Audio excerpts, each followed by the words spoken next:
बच्चों, good evening. कैसे आप सभी लोग? आई होप सभी लोग अच्छे होंगे, मस्त होंगे, है ना। तो पिछले क्लास में मैंने किरचॉफ्स लॉ, व्हीटस्टोन ब्रिज, ये सब टॉपिक मैंने करा दी है। तो जिन बच्चों ने अभी तक नहीं देखा है तो वो हमारे चैनल पे पहले से ही अपलोड है, तो वो वहां से देख सकते हैं। ये सारे क्वेश्चंस जो है बहुत ही इंपॉर्टेंट क्वेश्चन है, वीवीआई क्वेश्चन है एग्जाम के लिए, है ना। तो आज का टॉपिक है हमारा बायो-सवार्ट्स लॉ, है ना, बायो-सवार्ट लॉ। तो ये भी बहुत ही इंपॉर्टेंट क्वेश्चन है। बायो-सवार्ट्स नियम, बायो-सवार्ट्स का नियम क्या है ना, इसको लिखे और इसकी व्याख्या करें। तो ये भी क्वेश्चंस आपको 5 मार्क्स में आता है। बायो-सवार्ट्स लॉ क्या है? तो आज का टॉपिक हमारा क्या है? बायो-सवार्ट्स लॉ, है ना। आज का टॉपिक हमारा क्या है? बायो-सवार्ट्स लॉ, है ना।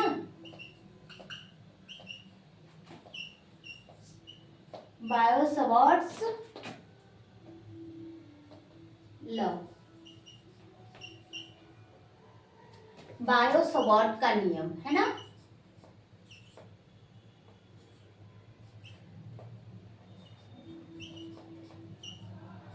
बायो-सवार्ट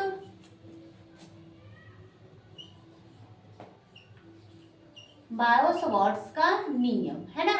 तो आज हम क्या पढ़ेंगे? बायो-सवार्ट्स लॉ, है ना। बायो-सवार्ट्स लॉ, बायो-सवार्ट्स का नियम, है ना। तो बायो-सवार्ट ने किसी धारावाही चालक तार के कारण किसी बिंदु पर उत्पन्न चुंबकीय क्षेत्र की प्रबलता का मान ज्ञात करने के लिए बायो-सवार्ट ने एक नियम दिया, जिसे बायो-सवार्ट्स का नियम कहते हैं, है ना। बायो-सवार्ट्स ने नियम क्यों दिया?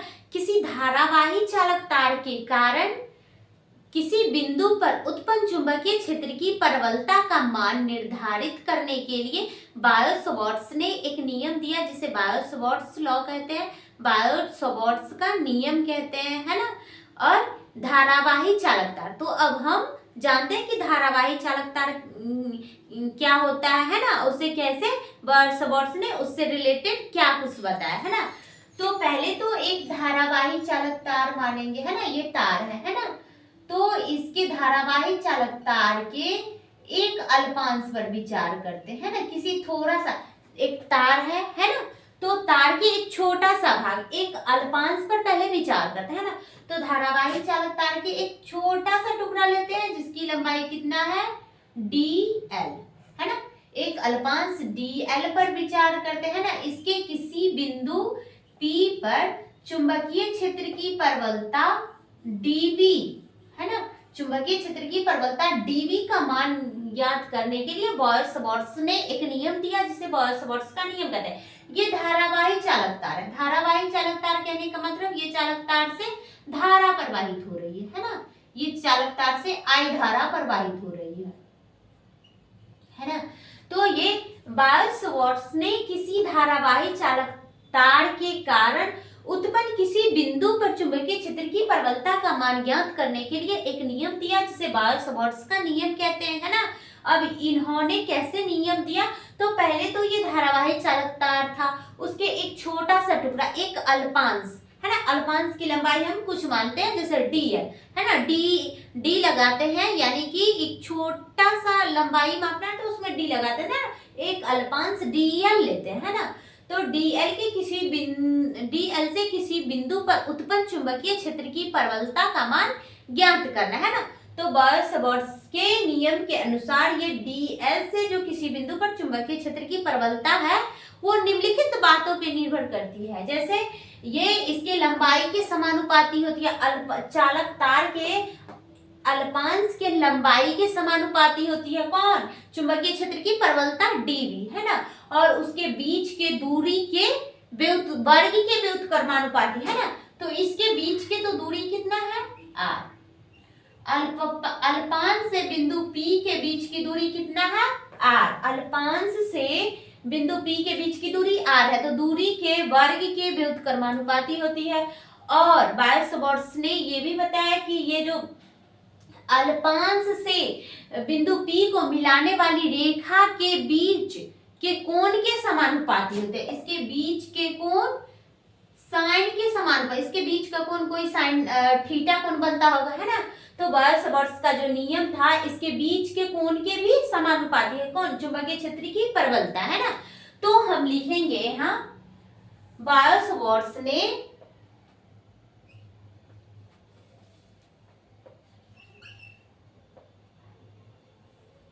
क्या लिखेंगे,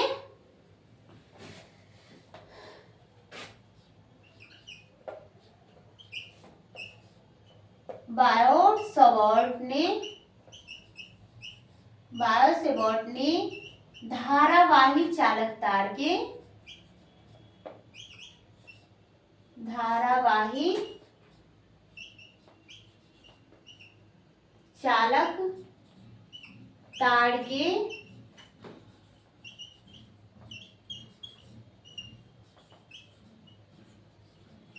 किसी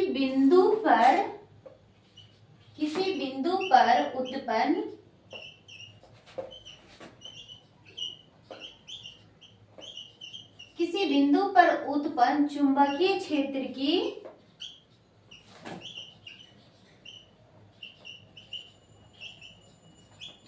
क्षेत्र की प्रबलता का मान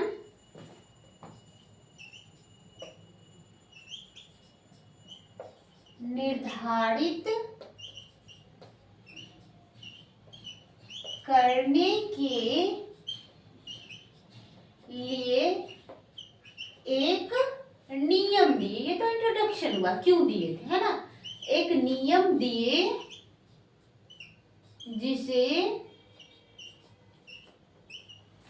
जिसे बायो-सवार्ट्स का नियम कहते हैं।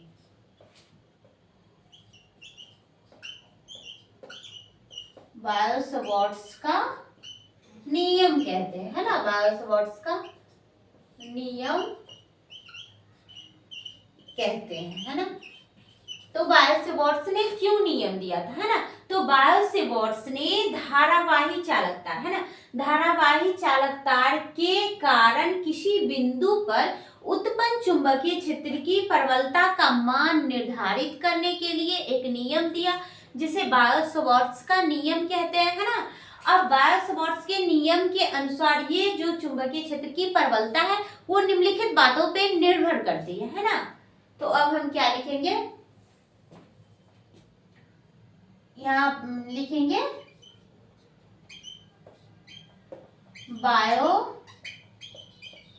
बायो-सवार्ट्स के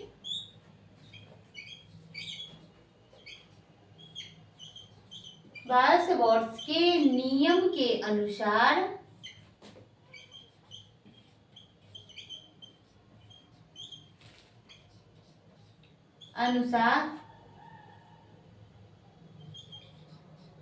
धारावाही चालक बायो-सवार्ट्स के नियम के अनुसार धारावाही चालक तार के कारण किसी बिंदु पर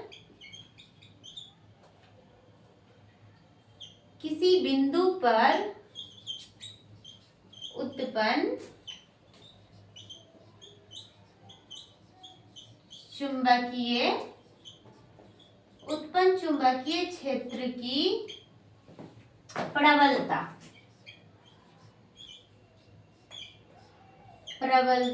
निम्नलिखित बातों पे निर्भर करती है। निम्नलिखित बातों पे निर्भर करती है ना। निम्नलिखित बातों पर निर्भर करती है। एक चुंबकीय क्षेत्र की जो प्रबलता है वो निम्नलिखित बातों पर निर्भर करती है ना। बायो-सवार्ट्स के नियम के अनुसार ये धारावाही चालक तार के कारण किसी बिंदु P पर उत्पन्न चुंबकीय क्षेत्र की प्रबलता dV जो है निम्नलिखित बातों पर निर्भर करती है ना। तो पहला लिखेंगे चालक तार से प्रवाहित धारा I के समानुपाती होती है ना। ये जो चुंबकीय क्षेत्र की प्रबलता है dV वह क्या है, चालक चालक तार से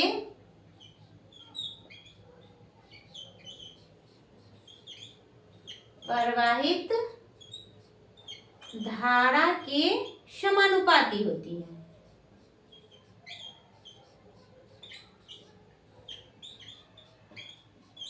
समानुपाती होती है ना। तो चालक ये चुंबकीय क्षेत्र की प्रबलता है ना, तो डीवी जो है वो समानुपाती होगा किसके, चालक तार से प्रवाहित धारा आई की, है ना। तो इसको इक्वेशन फर्स्ट मानेंगे, है ना। तो चालक तार से प्रवाहित धारा के समानुपाती होती है कौन, चुंबकीय क्षेत्र की प्रबलता डीवी। तो डीवी समानुपाती आई, समीकरण ए, है ना। और दूसरा लिखेंगे चालक के अल्पांश की लंबाई के समानुपाती होती है ना। चालक तार के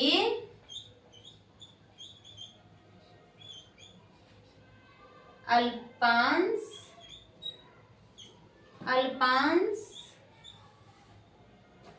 की लंबाई dl के समानुपाती होती है।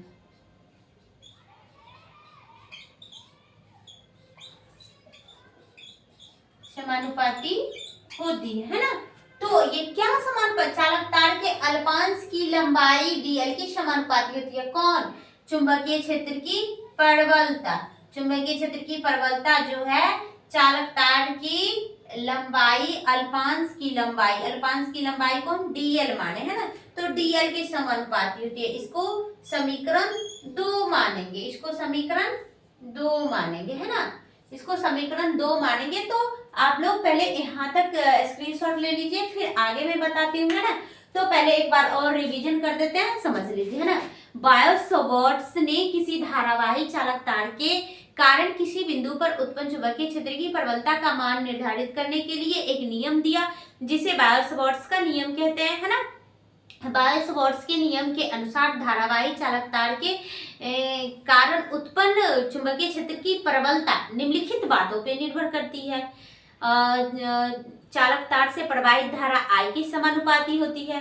अल्पांश, चालक तार के अल्पांश की लंबाई को मैंने dl माना है, तो चालक तार के अल्पांश dl की लंबाई की समानुपाती होती है ना। और अल्पांश से बिंदु P के बीच, अल्पांश से बिंदु P को मिलाने वाली रेखा के बीच के कोण साइन के समानुपाती होती है ना। और उसके बीच के दूरी के वर्ग के व्युत्क्रमानुपाती होती है ना। तो ये 2 पॉइंट और आगे लिखेंगे। पहले आप लोग इतना, आई होप आप लोग इतना समझ गए होंगे, और स्क्रीनशॉट लीजिए, फिर मैं आगे बताती हूँ, है ना।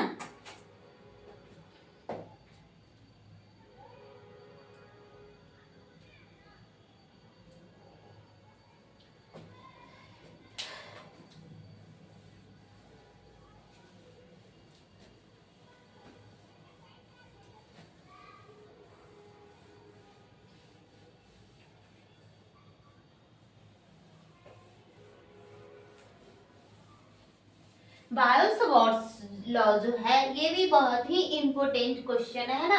तो आपको पहले ही बता दिया गया है कि ये क्रैश कोर्स चल रहा है, फिजिक्स का मोस्ट इम्पोर्टेंट क्वेश्चन का रिवीजन हो रहा है, तैयारी हो रहा है ना एग्जाम के लिए, है ना। तो इसमें पूरा हर टॉपिक नहीं, जो जो इम्पोर्टेंट टॉपिक है आपको वही पढ़ाया जा रहा है ना।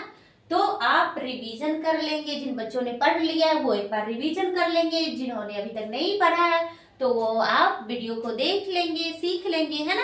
एग्जाम का तैयारी कर सकेंगे, है ना। अब इतना भी क्वेश्चन का अगर प्रिपरेशन कर लेते हैं अच्छे से, तो एग्जाम में आपको अच्छा से अच्छा मार्क्स ला पाओगे, है ना। तो बायो-सवार्ट्स के नियम के अनुसार जो चुंबकीय क्षेत्र की प्रबलता वो निम्नलिखित बातों पर निर्भर करती है। चालक तार से प्रवाहित धारा I के समानुपाती होती है, और चालक तार के अल्पांश की लंबाई dl की समानुपाती होती है। अब तीसरा क्या लिखेंगे,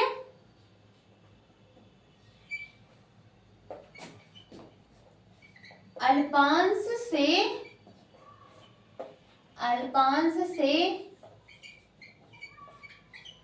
बिंदु P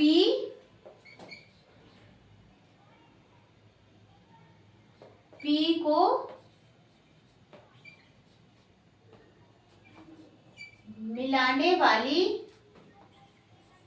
मिलाने वाली रेखा के बीच के कोण साइन के समानुपाती होती है, साइन के समानुपाती होती है ना। तो ये जो चुंबकीय क्षेत्र की प्रबलता जो है अल्पांश DL से बिंदु P को मिलाने वाली रेखा के बीच के कोण जितना भी हो है ना, तो यहाँ थीटा डिग्री माना हुआ है, कोण के साइन के समानुपाती है, यानी कि साइन थीटा है ना। तो क्या हो जाएगा, चुंबकीय क्षेत्र की जो प्रबलता है वो किसके समानुपाती होती है, उसके बीच के कोण साइन थीटा के, है ना। तो इसको समीकरण 3 मानेंगे, है ना। अब नेक्स्ट पॉइंट क्या हो जाएगा, चुंबकीय क्षेत्र की प्रबलता जो है अल्पांश से बिंदु P के बीच के दूरी के वर्ग के व्युत्क्रमानुपाती होती है ना। तो क्या हो जाएगा, अल्पांश से बिंदु P के बीच के दूरी के वर्ग के व्युत्क्रमानुपाती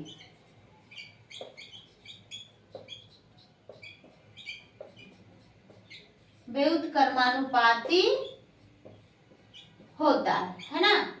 तो ये जो चुंबकीय क्षेत्र की प्रबलता है उसके बीच के दूरी के वर्ग के व्युत्क्रमानुपाती होता है ना। इसको समीकरण 4 मानेंगे, है ना। अब 1 2 3 4 जो भी इक्वेशन है उसको कंबाइन करेंगे, है ना। तो क्या लिखेंगे यहाँ, कंबाइंड इक्वेशन 1 2 3 4 एंड 3 and 4, है ना। 3 and 4 ही इक्वेशन तक है। तो कंबाइंड इक्वेशन 1 2 3 and 4, है ना। तो चुंबकीय क्षेत्र की प्रबलता है ना, लेफ्ट साइड सबका बराबर है ना। तो dV समानुपाती, पहले क्या था, समीकरण 1 क्या था, प्रवाही धारा I के समानुपाती था, है ना। फिर उसके अल्पांश DL के समानुपाती था। अब साइन थीटा के समानुपाती है, सबको मिलाएंगे तो सब, और उसके बीच के दूरी के वर्ग के व्युत्क्रमानुपाती है ना। तो व्युत्क्रमानुपाती है ना। यही हो जाएगा फाइनल, है ना। तो यही है बायो-सवार्ट्स का नियम, है ना। उसे प्रवाही धारा I के समानुपाती होती है, अल्पांश की लंबाई DL के समानुपाती होती है, अल्पांश से बिंदु P के बीच के कोण साइन थीटा के समानुपाती होती है, लेकिन अल्पांश से बिंदु P के बीच के दूरी के वर्ग के व्युत्क्रमानुपाती होती है ना। तो यहाँ ये समानुपाती चिन्ह हटाएंगे तो क्या आ जाएगा, KIDL sine theta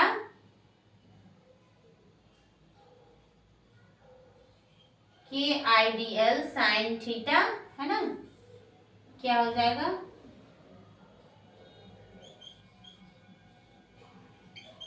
sine theta बट्टा r², है ना। और K का मान क्या हो जाएगा, μ0 बट्टा 4 पाई, है ना। निर्वात में चुंबकीयशीलता, है ना। यहाँ पे क्या हो जाएगा, K एक समानुपातिक नियतांक है, K एक समानुपातिक नियतांक है ना। K एक समानुपातिक नियतांक है जहां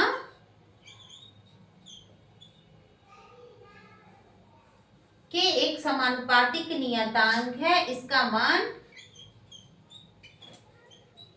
मान μ0 बट्टा 4 पाई होता है ना। म्यू नॉट जो है तो ये म्यू नॉट के जगह हम म्यू नॉट भी देंगे, तो डी वी चुंबकीय क्षेत्र की प्रबलता इजकल टू म्यू नॉट बट्टा 4 पाई और I D L sine theta बट्टा आर स्क्वायर, है ना। तो यही इसका बायो-सवार्ट्स का लॉ है ना। तो आप लोग इसको, यही बायो-सवार्ट्स का लॉ है ना। म्यू नॉट क्या है, निर्वात में चुंबकीयशीलता है ना, निर्वात की चुंबकीयशीलता है म्यू नॉट, है ना।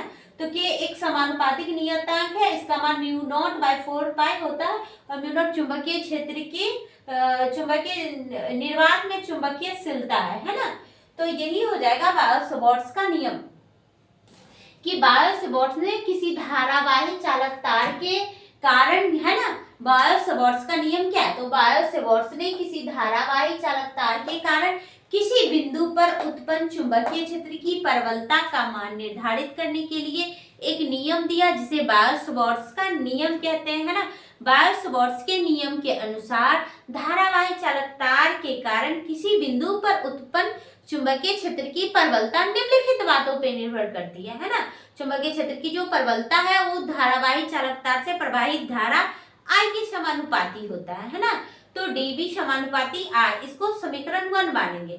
फिर क्या है, चुंबकीय क्षेत्र की प्रबलता है जो है चालक तार के अल्पांश dl के समानुपाती, अल्पांश की लंबाई के समानुपाती होते हैं। तो हम अल्पांश की लंबाई dl माने, है ना, तो dl के समानुपाती होती है। इसी तरह चालक तार चुंबकीय क्षेत्र की प्रबलता अल्पांश से बिंदु P के मिलाने वाली रेखा के बीच बने कोण साइन के समानुपाती होता है ना, और अल्पांश से बिंदु P के बीच के दूरी के वर्ग के व्युत्क्रमानुपाती होता है ना। इसी तरह सारा इक्वेशन लिख लेंगे, फिर कंबाइंड इक्वेशन 1 2 3 एंड 4, फिर जो भी नियम था बायो-सवार्ट्स का नियम, जो भी इक्वेशन हम माने उसको कंबाइंड करेंगे, तो dV समानुपाती I dl sine theta by r square, है ना।